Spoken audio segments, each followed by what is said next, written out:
increments. But our desire and our prayer is not going to be just this little touch when we need so much more. I've learned a long time ago that if I will touch the nations, God will release the nations. If I touch my city, He releases things within the city. What is it you really want Him to touch? Where is it that you really want the creative anointing to go, the innovation to go?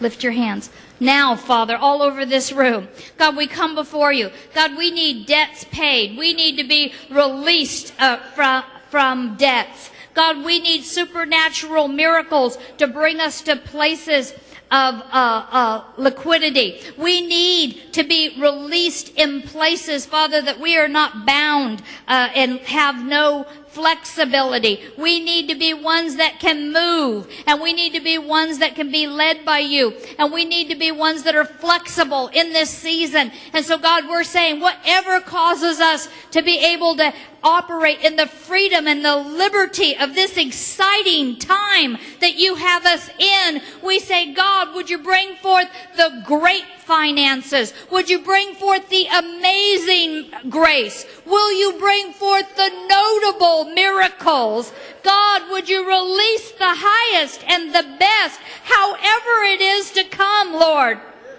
We will not have not because we did not ask. But Father, we will receive of your revelation all that your Father has told you. You tell us. God, we receive that. In Jesus' name, God bless you.